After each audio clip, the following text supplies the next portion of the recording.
Assalamualaikum warahmatullahi wabarakatuh. Sebelumnya perkenalkan, nama saya Uswatun Hasanah, mahasiswa Prodi Pendidikan Bahasa Inggris dengan NIM 2019-1111038. Video ini saya buat untuk memenuhi tugas ujian tengah semester mata kuliah Perencanaan Pembelajaran dengan dosen pengampu Mem Vega. Oke, let's go. Kita mulai pembahasan kali ini. Bismillahirrahmanirrahim, mari kita mulai. Yang pertama, format RPP yang wajib di bagian awal adalah ini. Yang pertama ada sekolah, yang menjelaskan SMP, sekolahannya, mata pelajaran, bahasa Inggris, kelas atau semester, yaitu kelas 7 SMP, semester 1 atau ganjil. Materi pokoknya, good morning, how are you? Alokasi waktunya 1 kali 40 menit, itu adalah pembelajaran daring. Nah, ditambah dengan pembelajaran mandiri di rumah siswa masing-masing. Oke, sesuai dengan Surat Edaran Nomor 14 Tahun 2019 tentang penyederhanaan rencana pelaksanaan pembelajaran atau RPP, terdapat 3 komponen inti yang sangat penting dalam penyederhanaan RPP ini sesuai dengan Surat Edaran Mendikbud Nomor 14 Tahun 2019, yaitu yang pertama, adanya tujuan pembelajaran, langkah-langkah atau kegiatan pembelajaran, dan penilaian pembelajaran atau asesmen. Komponen lainnya yang digunakan dalam penyusunan RPP ini bersifat sebagai pelengkapnya saja. Yang pertama, kita mulai. Di sini ada KI dan KD. KI dan KD adalah unsur penting dalam pembuatan RPP. KI-nya kita pakai yang 3, memahami pengetahuan faktual, konseptual, prosedural berdasarkan rasa ingin tahunya tentang ilmu pengetahuan, teknologi, seni, budaya terkait fenomena dan kejadian tampak mata. Yang keempat, mencoba mengolah, menyajikan dalam ranah konkret, menggunakan, menguraikan, merangkai, memodifikasi, dan membuat dan ranah abstrak, menulis, baca, menghitung, menggambar, mengarang sesuai dengan yang dipelajari di sekolah dan sumber lainnya. Yang berikutnya adalah KD, kompetensi dasar. 4.1 ini menyusun teks interaksi interpersonal, lisan, tulis sangat pendek dan sederhana yang melibatkan tindakan menyapa, berpamitan dan sebagainya ini. Yang selanjutnya masih KD. KD-nya ini mengidentifikasi fungsi sosial dan ini dan sebagainya. Jadi KI dan KD ini harus mengarah atau berkesinambungan dengan materi pokok yang kita bawakan atau yang akan kita ajar kepada peserta didik. Harus sesuai, KI dan KD ini harus sesuai dengan materi pokok dan sesuai dengan mata pelajarannya. Yang selanjutnya, nah di bagian selanjutnya ini ada tujuan pembelajaran. Ini satu hal yang penting juga. Yang pertama di bagian A, tujuan pembelajaran itu ditulis dengan merujuk pada kurikulum 2013 dan kebutuhan belajar peserta didik. Nah, tujuan pembelajaran ini menggambarkan proses dan hasil belajar yang diharapkan yang dicapai oleh siswa sesuai dengan kompetensi dasar. Nah, kompetensi dasar ini. Jadi tujuan pembelajaran ini harus sesuai dengan kompetensi dasar yang kita gunakan. Tujuan pembelajaran dibuat berdasarkan juga dengan kompetensi inti, kompetensi dasar, dan indikator yang telah ditentukan. Nah, dalam tujuan pembelajaran ini juga harus sesuai dengan mata pelajaran yang kita gunakan. Nah, ini yang bercetakan tebal. Ini disebut dengan KKO atau kata kerja operasional yang sesuai dengan taksonomi Bloom. Ya, ada menganalisis, menerapkan, membedakan, menyusun, menentukan, mengidentifikasi. Nah, ini menganalisis ini masuk dalam kategori taksonomi Bloom C4. Yang selanjutnya ini menerapkan, ini sesuai dengan taksonomi Bloom C3 P2, membedakan itu P1 C2, menyusun itu C6, menentukan itu C3, mengidentifikasi fungsi sosial dan sebagainya ini masuk dalam kategori C1. Nah, dari tujuan ini bisa kita lihat bahwasanya cenderung pada kognitif domain atau ranah kognitif yang berisi perilaku-perilaku yang menekankan aspek intelektual peserta didik seperti pengetahuan, pengertian, dan keterampilan berpikir. Nah, ini sesuai dengan menganalisis, menerapkan. Ada juga psikomotor domain, ranah psikomotornya ini yang P1, P2 ini masuk dalam ranah psikomotor. Jadi kita saat membuat tujuan pembelajaran dalam RPP itu tidak bisa asal-asalan. Nah, harus sesuai dengan taksonomi Bloom yang kita pakai, yang kita sesuaikan dengan materi yang akan kita sampaikan pada peserta didik dan juga sesuai dengan KI, KD yang kita pakai. Nah, selanjutnya, nah, dalam tujuan pembelajaran ini kan ada taksonomi Bloom-nya. Nah, itu dipakai untuk sebagai rujukan menyusun tujuan pembelajaran yang berbasis hierarki dan klarifikasi yang sesuai dengan yang dijelaskan. Nah, kata kerja operasional atau KKO ini yang bercetak tebal itu digunakan untuk menyatakan dimensi proses pembelajaran dalam indikator pencapaian kompetensi dan tujuan pembelajaran. Nah, selanjutnya ini ada media pembelajaran, alat, bahan, dan sumber belajar.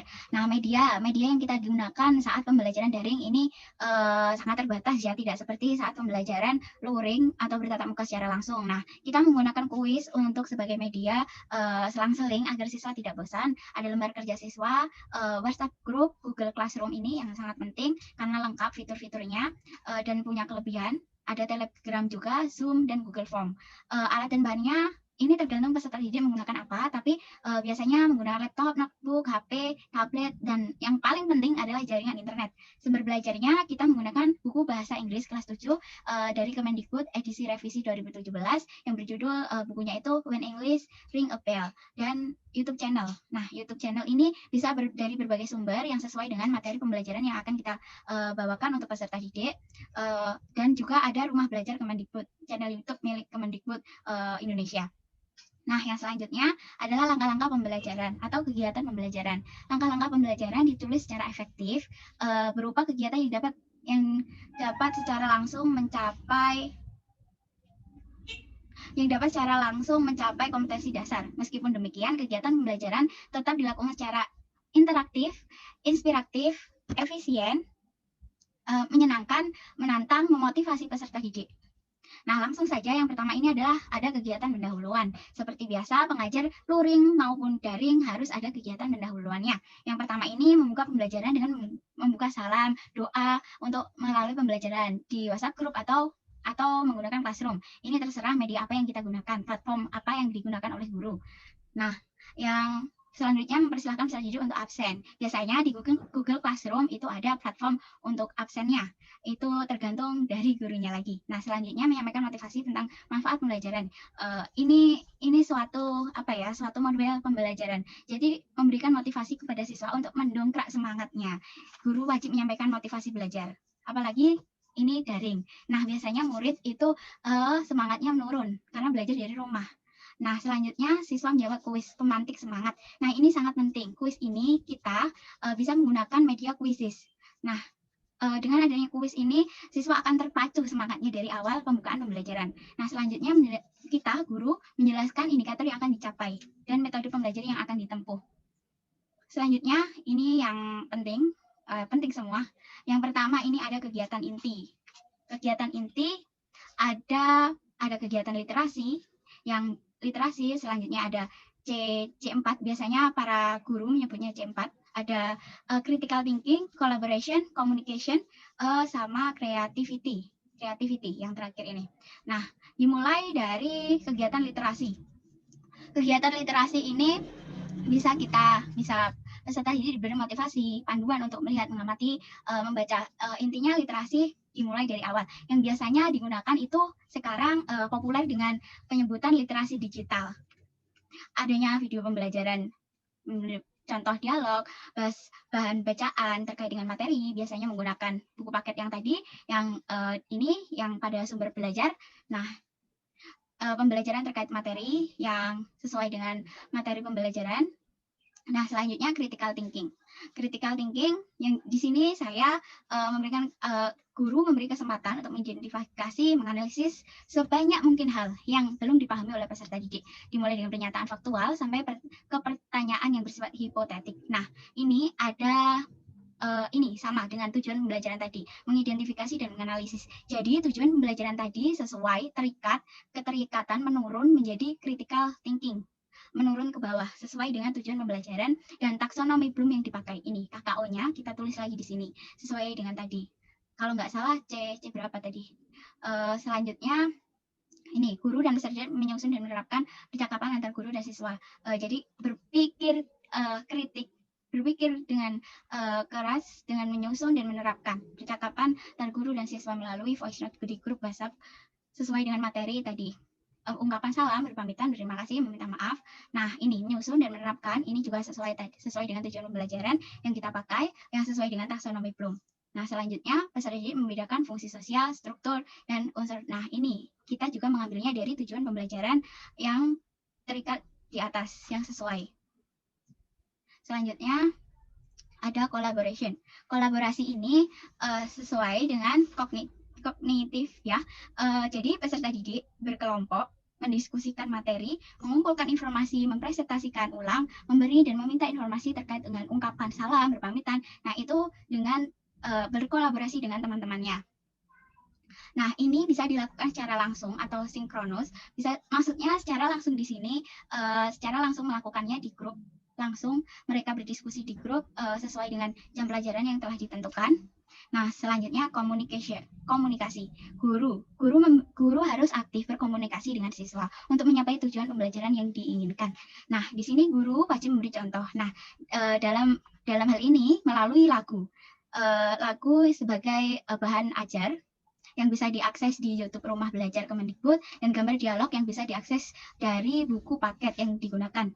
Nah, di sini peserta didik menerapkan dan mengucapkan penggunaan. Menerapkan di sini juga sesuai dengan tujuan pembelajaran yang kita pakai, yang sesuai dengan KIKD tentunya.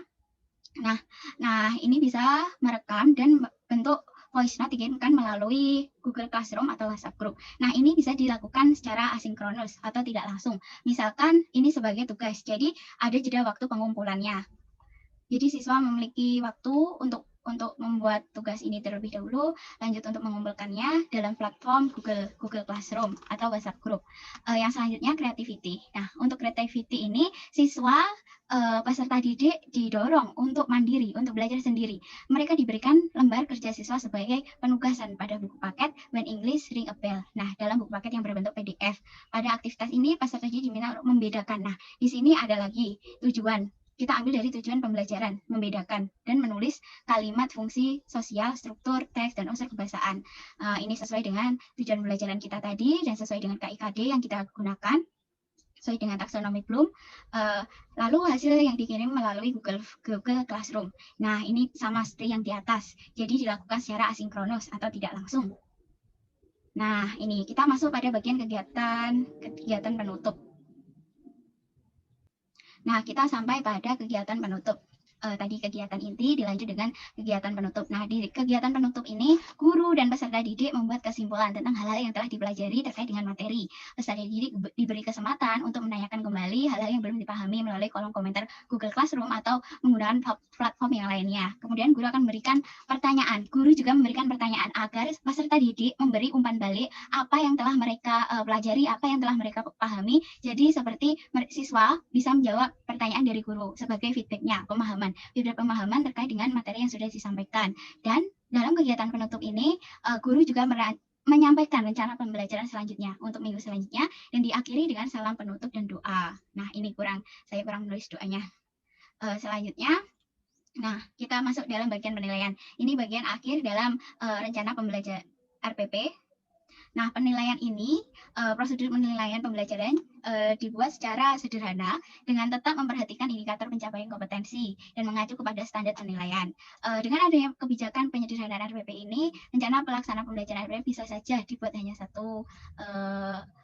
dibuat dengan hanya 3 ini, apalagi sekarang ini kan daring, jadi penilaian sikap itu agak susah. Biasanya penilaian sikap dilihat dari kehadiran siswa, keaktifan siswa, pengetahuan juga begitu. Nah, di sini ada 3, penilaian sikap, penilaian pengetahuan, penilaian keterampilan. Penilaian sikap itu meliputi perilaku disiplin, bertanggung jawab, aktif, jujur, peduli dengan sesama, atau toleransi, sopan santun, dan percaya diri. Jadi bisa dilihat dari siswa aktif di grup atau merespon dengan baik, disiplin, absen dengan tepat waktu. Terus ini yang penilaian pengetahuan. Ini tadi yang kita pakai lembar kerja siswa atau juga pakai kuis, tes tulis juga, atau mengerjakan soal yang tadi mengumpulkan voice note seperti itu.